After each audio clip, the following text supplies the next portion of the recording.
오늘 우리가 읽은 이 베드로전서 이 5장의 말씀은 이 사도 베드로가 이 고난 받는 교회를 향하여 전하는 마지막 이 권면의 말씀입니다. 이 베드로전서는 이 당시 이 고난 받는 성도들에게 보내진 편지입니다. 이 사도 베드로는 이런 성도들에게 고난을 어떻게 하면 피할 수 있는가 그 방법을 가르쳐 주는 것이 아니라 이럴 때 그리스도인들이 어떻게 살아야 하는가를 가르쳐 주고 있습니다. 오늘 본문은 특별히 이 교회가 이 어려움을 당할 때 그 어려움을 이기는 길이 무엇인가를 말씀하고 있습니다. 이 교회의 어려움은 재정 때문에 또는 사람의 수가 적어서 또 좋은 프로그램이 없어서 있는 것이 아닙니다. 교회의 어려움은 목회자와 장로들 그리고 모든 성도들이 자기 할 일을 제대로 하지 못할 때 그 어려움이 생기게 되는 겁니다. 오늘 말씀을 우리가 들으므로 우리 한국교회에 어려운 교회가 있다면 우리가 교회에서 벗어나서 온 교회와 성도들이 영적으로 부흥하는 그 믿음의 신앙의 공동체가 될 수 있기를 주님의 이름으로 축원드립니다. 먼저 1절 말씀입니다. 너희 중 장로들에게 권하노니 나는 함께 장로된 자요 그리스도의 고난의 증인이요 나타날 영광에 참여할 자니라. 이 사도 베드로는 자신을 장로라고 하면서 장로들에게 권면하고 있습니다. 여기에서 말하는 장로는 이 교회의 지도자로 세움을 받은 사람을 말합니다. 신약 성경에서 이 장로가 어떤 사람인가 하면 교회를 돌보고 또 말씀을 가르치고 또 여러 성도들을 보살피는 일을 하였습니다. 사도행전 20장에 보면 이 사도 바울이 에베소 교회 장로들을 모아서 이렇게 말씀하고 있습니다. 여러분은 자기를 위하여 또는 온 양떼를 위하여 삼가라. 성령이 그들 가운데 여러분을 감독자로 삼고 하나님이 자기 피로 사신 교회를 보살피게 하셨느니라. 장로가 해야 될 일은 다른 것이 아니라 교회를 보살피는 겁니다. 지금 베드로가 장로들에게 하나님의 양무리를 치라 이렇게 말씀하고 있지 않습니까? 이 치라라는 이 말씀이 바로 교회의 성도들을 보살피라는 말씀입니다. 여러분, 그렇다면 오늘날 장로는 누구를 말하는 것이겠습니까? 먼저는 이 목회자가 장로입니다. 목회자는 성도들에게 말씀을 선포하고 가르치고 또 교회와 성도를 돌보는 목양의 책임을 맡고 있는 사람이 목회자입니다. 그리고 동시에 이 말씀은 교회의 장로님에게도 해당이 됩니다. 장로님은 목회자와 함께 교회를 돌보고 성도들의 신앙과 성도들의 생활을 살피고 교회의 치료에 관하여 책임을 지고 있는 분입니다. 그리고 우리가 이 범위를 조금 더 확장한다면 이것은 교회에서 중직을 맡고 있는 분들 또는 부서나 기관장이나 구역장 이런 분들이 사실은 다 해당이 될 수 있는 겁니다. 그런데 이 본문에서는 이 장로에 관하여 말씀하고 있기 때문에 오늘 이 시간은 목사와 장로에 제한하여 제가 말씀을 좀 드리려고 합니다. 이 목사와 장로에 있어서 공통된 책임이 뭐냐면은 바로 하나님의 양떼를 돌보는 겁니다. 목회자는 말씀으로 양떼를 먹여야 됩니다. 장로님은 성도들의 형편을 살피고 믿음이 연약한 사람을 붙들어야 됩니다. 목회자와 장로는 혹 시험에 들고 있는 성도가 있다면, 길이 든 성도가 있다면 그를 찾아가서 권면해야 되고, 병든 성도가 있다면 위로를 해야 되고, 낙심한 성도가 있다면 일어설 수 있도록 붙들어줘야 됩니다. 여러분, 교회의 지도자는 성도를 위해 군림하는 자리에 세움받은 사람이 아닙니다. 성도들을 돌보기 위해서 세움받은 분들입니다. 이것을 잊지 말아야 됩니다. 그렇다면 장로는 교회에서 구체적으로 어떻게 일을 감당해야 되냐? 2절 말씀 보면 이렇게 말씀합니다. 너희 중에 있는 하나님의 양무리를 치되 억지로 하지 말고 하나님의 뜻을 따라 자원함으로 하며 도론 이득을 위하여 하지 말고 기꺼이 하라고 기록되어 있습니다. 여기에 보면 세 가지가 나옵니다. 먼저는 억지로 하지 말고 하나님의 뜻을 따라 자원함으로 해야 된다. 하나님의 뜻을 따라 자원한다는 것은 한마디로 말하면 하나님의 말씀에 순종함으로 사역을 감당해야 된다는 말씀입니다. 형편과 내 여건과 기분이 좋을 때는 순종하고 그렇지 않을 때는 순종하지 않아도 된다는 것이 아닙니다. 그렇지 않을 때에도 순종함으로 섬겨야 합니다. 왜냐하면 교회는 사람의 교회가 아니라 하나님의 교회이기 때문입니다. 성도들은 목회자 양이 아닙니다. 장로님의 양이 아닙니다. 하나님의 양들입니다. 하나님께서 자기 피로 사신 이 교회 위에 그 양들을 우리에게 목회자와 장로들에게 맡기신 겁니다. 따라서 목사와 장로는 사람들에게 인정을 받기 위해서 하는 것이 아니라 하나님께 인정을 받기 위해서 해야 합니다. 내게 맡기신 이 양떼를 내가 정말 힘을 다해서 돌봐야 된다. 이렇게 섬겨야 하는 것이죠.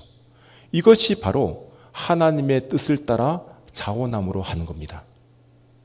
그리고 더러운 이득을 위해서 해서는 안 됩니다. 기꺼이 해야 됩니다. 이 베드로 이 사도 당시에도 이 종교적 지위를 이용해서 자신의 이익을 추구한 사람들이 있었습니다. 이 베드로는 교회의 직분을 너 개인의 이익을 위한 수단으로 사용하지 말라는 겁니다. 더러운 이득이라는 것은 돈만을 의미하지는 않습니다. 명예를 얻으려는 마음도 더러운 이득입니다. 또한 자기 영향력을 확대해서 이 영향력을 가지려는 그런 욕심도 더러운 이득입니다. 사람들에게 인정받고 대접받고자 하는 그런 마음도 더러운 이득입니다. 이 같은 이득을 너희는 취해서는 안 된다라고 말씀하고 있습니다. 여러분, 이 하나님께서 주신 직분은 권세를 누린 자리가 아닙니다. 우리 모든 성도들께서 내가 직분을 가진 자라면 이 직분은 자신을 희생하기 위해 있는 자리입니다. 예수님께서 이 땅에 오신 목적이 무엇입니까? 섬기기 위해 오셨어요. 인자가 온 것은 섬기려 함을 받으려 함이 아니라 도리어 섬기려 하고 자기 목숨을 많은 사람의 대속물로 주려 함이니라. 예수님의 이 섬김을 본받는 것이 바로 목회자와 장로들 그리고 직분을 가진 온 성도들이 해야 할 일입니다. 그리고 이 3절에서 계속 말씀합니다. 맡은 자들에게 주장한 자세를 하지 말고 양무리에 본이 되라.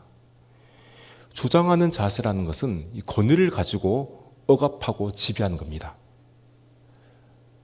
여러분, 교회에도 권위가 필요합니다. 말씀의 권위가 있어야 되고요. 또 직분의 권위가 있어야 됩니다. 그러나 이 성경적인 참된 권위는 뭐냐면 사람을 억압하는 권력이 아니에요. 성령적인 권위는 섬김으로 나타나는 겁니다. 다른 사람을 섬길 때 그 사람에게 참된 권위가 있는 것입니다.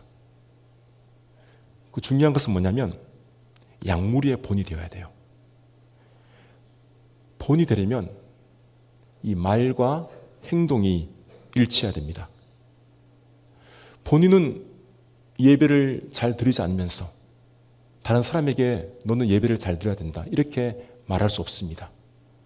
본인은 기도하지 않으면서 다른 사람에게 기도하지 않으면 안 된다라고 말할 수가 없는 거예요.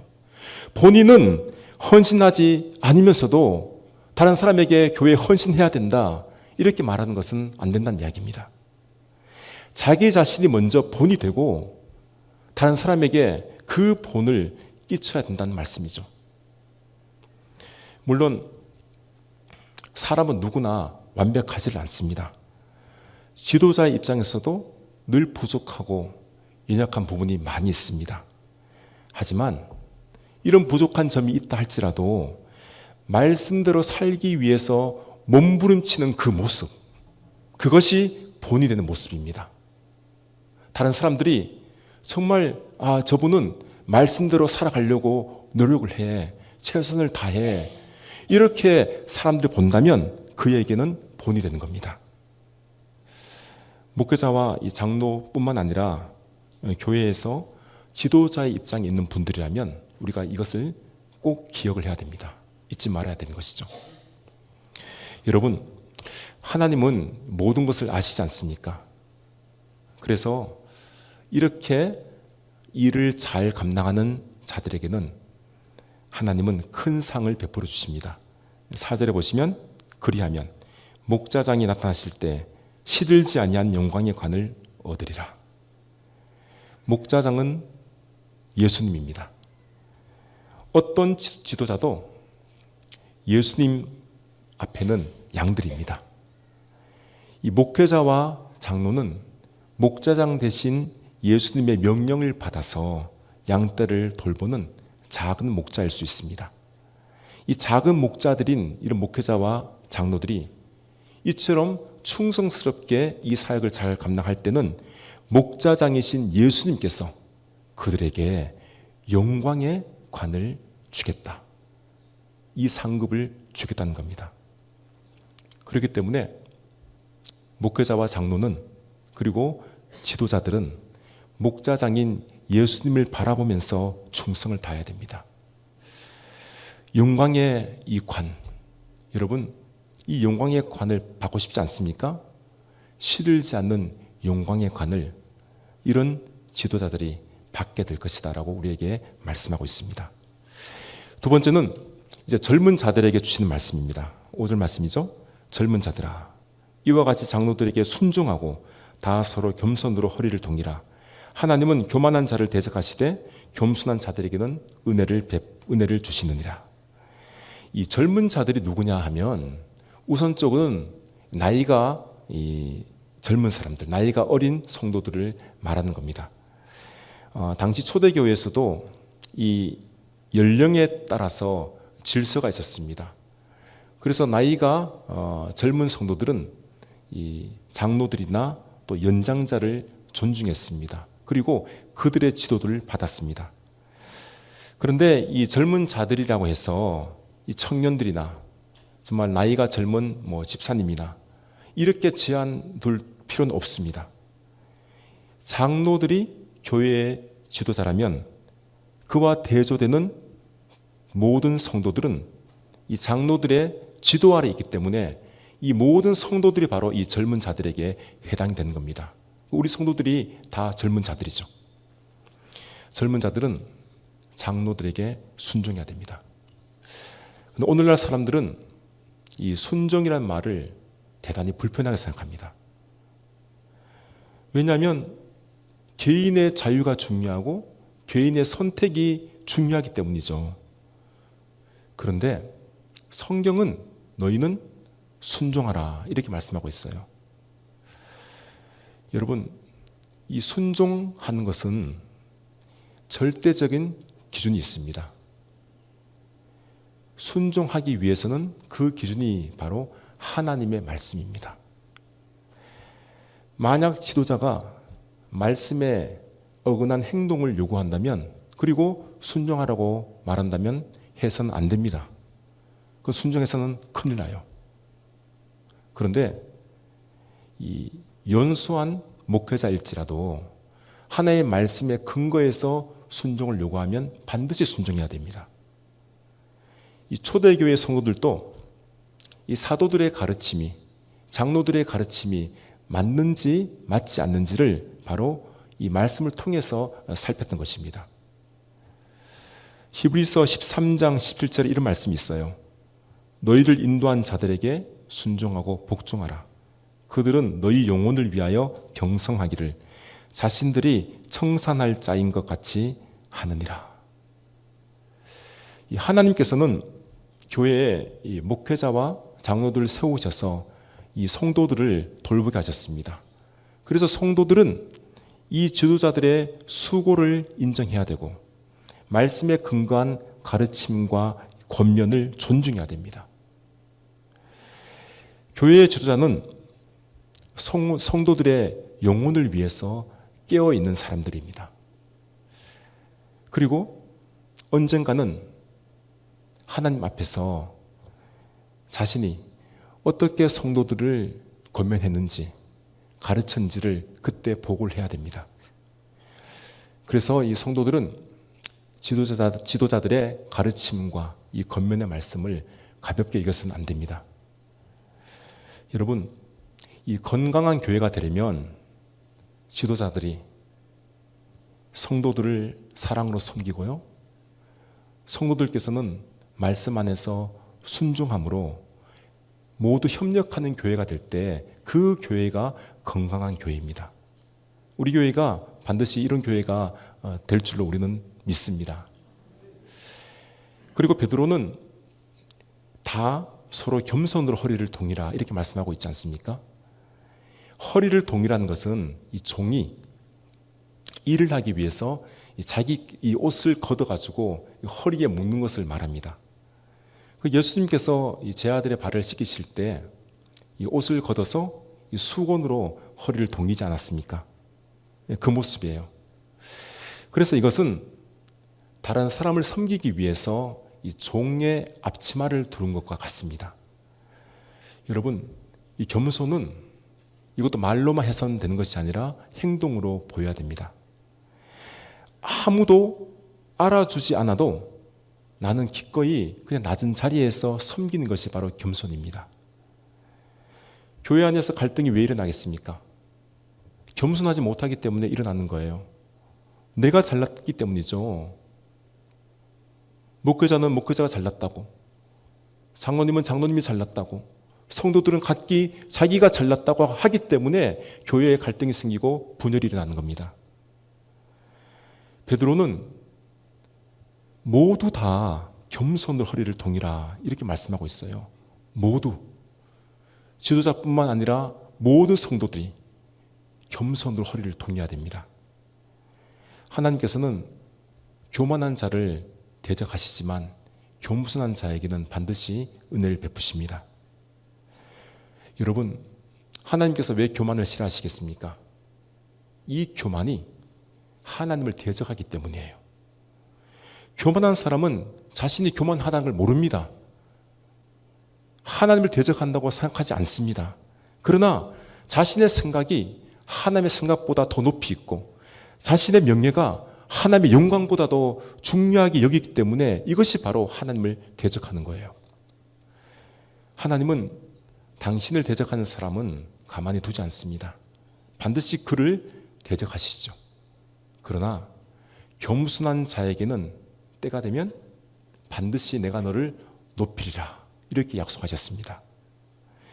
교회의 지도자들과 성도들인 우리 모두는 늘 겸손한 마음으로 하나님을 섬기며 서로를 섬겨야 할 것입니다.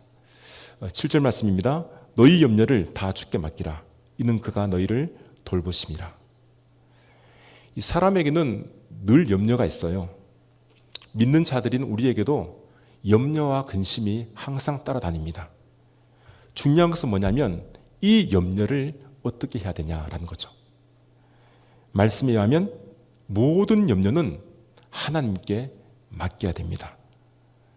내가 염려를 내 힘으로 해결하려고 하면 그것도 교만이 될 수가 있어요.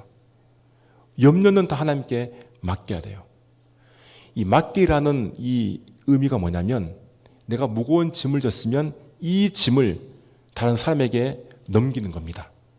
던져 넘기는 거예요. 이게 맡기는 거예요. 우리가 감당할 수 없는 짐이 있다면 우리의 짐을 하나님께 넘기는 겁니다. 근데 이것이 우리의 책임을 회피한다는 말이 아니에요. 우리는 우리가 맡은 사역을 충성스럽게 잘 감당하고 그 결과를 하나님께 맡기는 겁니다. 그러면 하나님께서 돌보아 주시는 거죠. 여러분, 하나님은 우리에게 무관심하신 분이 아닙니다. 우리의 형편을 다 아시고 남들 몰래 흘린 눈물도 아십니다. 우리가 말로 다 표현할 수 없지만 그 아픔까지도 하나님은 다 아시는 분이세요. 당신의 아들이신 예수 그리스도를 아끼지 않고 우리를 위해 내어주신 그 하나님께서 여러분 우리를 돌보지 아니하시겠습니까? 돌보시는 거죠. 그래서 우리는 우리가 가진 모든 근심과 걱정을 하나님께 맡겨야 됩니다. 이제 마지막으로 우리는 깨어서 믿음을 굳게 해야 합니다. 8절 말씀이죠.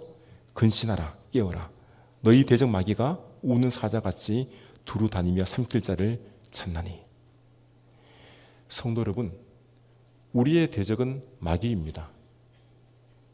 마귀는 실제 있습니다. 마귀는 하나님과 동등한 힘을 가진 존재는 아니지만 이 마귀가 하나님을 대적하고 하나님의 백성을 넘어뜨리기 위해서 지금 두루 다니고 있습니다. 악한 영적 존재예요. 이 마귀는 우는 사자처럼 두루 다닌다 이렇게 말씀하고 있어요. 이 사자는 아무 때나 공격하진 않습니다. 사자가 공격할 때는 한 무리에서 이탈된 짐승이나 좀 약한 짐승, 작은 짐승을 공격합니다. 마귀도 마찬가지예요. 마귀도 약해진 성도를 공격하는 겁니다. 신앙생활 안에서 그 테두리에서 이탈되었다면 그를 공격해요. 말씀과 기도에서 좀 멀어져 있다면 그를 공격합니다. 신앙생활이 나태해진 성도를 공격합니다. 마귀는 성도를 공격해서 교회를 흔들기 위해서 수단과 방법을 가리지 않습니다. 여러분, 우리는 마귀의 공격에 져서는 안 됩니다. 그러기 위해서는 근신하고 깨어 있어야 합니다. 정신을 똑바로 차리고 정적 분별력을 가지고 있어야 한다는 말씀입니다. 마귀를 대적하는 무기가 있어요. 그것이 뭐냐면 바로 믿음입니다. 9절 말씀이죠. 너희도 믿음을 굳건하게 하여 그를 대적하라. 이는 세상에 있는 너희 형제들도 동일한 고난을 당하는 줄을 알미라. 여러분, 우리의 무기는 믿음이에요.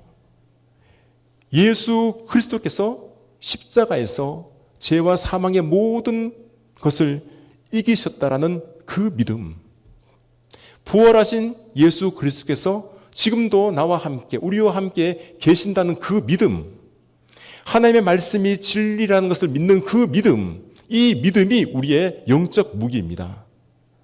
이 믿음만 가지고 있으면 마귀는 우리를 공격해도 이길 수 없습니다. 왜냐하면 예수님께서 이미 마귀를 이기셨어요. 이미 승리하셨습니다. 베드로 자신도 한때 흔들린 적이 있었습니다. 그때가 언제냐면 예수님을 3번이나 부인할 때죠. 마귀의 공격 앞에 베드로가 넘어진 겁니다. 그런데 그때 예수님께서 이 베드로를 위해서 기도하지 않습니까? 내가 너를 위하여 네 믿음이 떨어지지 않기를 간구하노라. 너는 돌이킨 이후에 네 형제를 굳건하게 하라. 한때 넘어졌던 그 베드로가 지금 성도들에게 말하고 있어요. 너희가 믿음을 굳건하게 해야 된다. 본인이 경험한 겁니다. 굳건한 믿음만 있으면 우리가 마귀와의 영적 싸움에서 반드시 이길 수 있다라고 말씀하고 있는 거예요. 성도 여러분, 고난은 우리 모두에게 있습니다. 나 혼자만 있는 게 아니에요. 누구에게나 다 고난이 있기 때문에 우리가 동일한 고난을 받고 있다라고 말씀하고 있는 겁니다. 우리 모두가 이런 고난을 받을 때 우리는 반드시 믿음으로 이 고난을 견뎌야 하고 이겨야 합니다. 현재의 고난은 잠깐이에요. 하지만 앞으로 우리에게 주어질 그 영광은 영원합니다. 그래서 현재 당하는 고난은 앞으로의 영광과는 비교할 수가 없는 거예요. 그래서 하나님께서는 지금 당하고 고난을 당하고 있다면 이것이 잠깐이다, 순간이다, 이렇게 말씀하고 있는 거죠. 하나님은 이 고난을 통해서 우리를 다듬어 가시는 겁니다. 우리를 온전하게 하시고 굳건하게 하시고 강하게 하시고 털을 견고하게 하시는 겁니다. 혹시 지금 우리 가운데 이런 고난을 겪고 있다면 낙심하지 마시기 바랍니다. 모든 은혜의 하나님께서 친히 우리를 돌보시기 때문입니다. 목자장이신 예수님을 우리가 끝까지 바라보시며 깨어서 믿음 위에 굳건히 서는 우리 교회와 모든 성도들이 되시기를 주님의 이름으로 기원합니다.